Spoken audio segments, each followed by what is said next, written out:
Electric charges and field chapter first class 12 physics के exercise का question number 1.11 है। A polythene piece rubbed with wool is found to have a negative charge of 3 × 10⁻⁷ coulomb. एक polythene piece को wool के साथ रगड़ा जाता है तो पॉलीथीन पीस पे नेगेटिव चार्ज आता है जिसकी मैग्नीट्यूड ये है।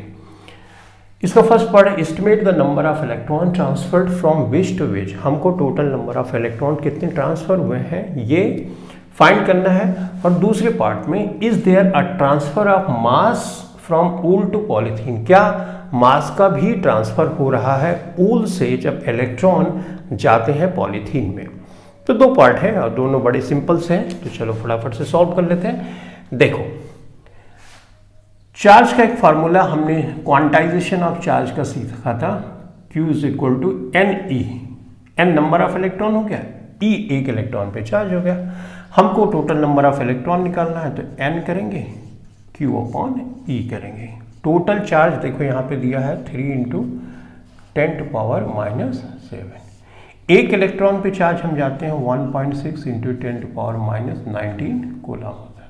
ठीक, 19 है 7 है तो इसका मतलब 10⁻⁻, ये 12 माइनस उधर जाएगा तो पॉजिटिव में हो जाएगा, करेक्ट। और यहाँ पे 3 ये हो गया अपने पास। अगर मैं ऐसे 0 बढ़ा दूँ इसको कैंसिल कर सकता हूँ, राइट। तो 16 × 32 लगभग 2 के आसपास आ रहा है, करेक्ट। 12 इलेक्ट्रॉन्स हम लिख सकते हैं, राइट।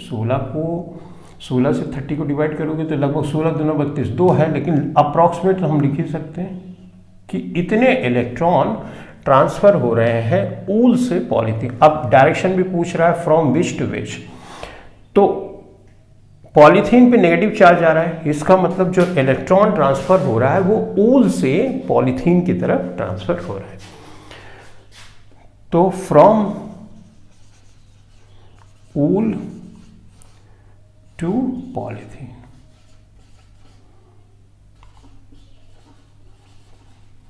ठीक।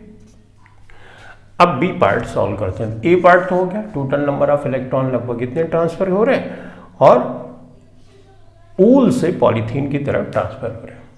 अब बी पार्ट में है क्या मास भी ट्रांसफर हो रहा है।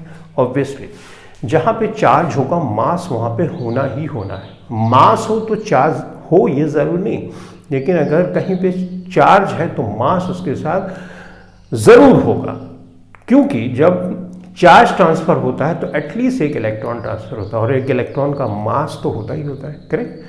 तो इसका मतलब जहां पे चार्ज ट्रांसफर होगा मास ट्रांसफर ही होगा। कितना इस केस में होगा उसको भी फटाफट से देख लेते हैं। इलेक्ट्रॉन इतना ट्रांसफर हुआ, ठीक है, और एक इलेक्ट्रॉन पे जो मास होता है वो होता है 9.1 × 10⁻31 किलोग्राम, करेक्ट। तो टोटल मास जो ट्रांसफर हुआ वो यहां पर हम निकाल रहे हैं, तो इसको सिंप्लीफाई कर लेंगे। देखो लगभग कर रहा हूं, 2 × 9 = 18, राइट। पॉइंट को मैं इग्नोर कर रहा हूं, लगभग में ये वैल्यूज मैं निकाल रहा हूं, ठीक। अब ये 11 9 हो जाएगा, राइट, ठीक। 2 में से 1 माइनस करोगे 1 बचेगा, ये होगा, लेकिन ये नेगेटिव में आएगा, करेक्ट। अब इसको हम इस तरह से कर सकते हैं, इसको अगर हम 1.8 कर दें तो ये 10⁻⁻18 हो जाएगा, राइट, किलोग्राम। 1.8 को अगर राउंड ऑफ हम करें तो लगभग कितना होगा, 2 के आसपास किलोग्राम होगा, राइट। तो ये इतना आंसर यहाँ पे लिख देता हूँ, शायद दिखाई नहीं दे रहा हो, तो इसको हम ऐसे लिख सकते हैं 2 × 10⁻⁻19 किलोग्राम। तो मास तो ट्रांसफर होगा, लेकिन इसके जो ऑर्डर है -18 है, मतलब मास का जो अमाउंट है बहुत कम है, लेकिन यस मास जरूर ट्रांसफर होगा अगर चार्ज का ट्रांसफर होता है। तो इस क्वेश्चन के लिए इतना ही। अब हम सॉल्व करेंगे नेक्स्ट क्वेश्चन।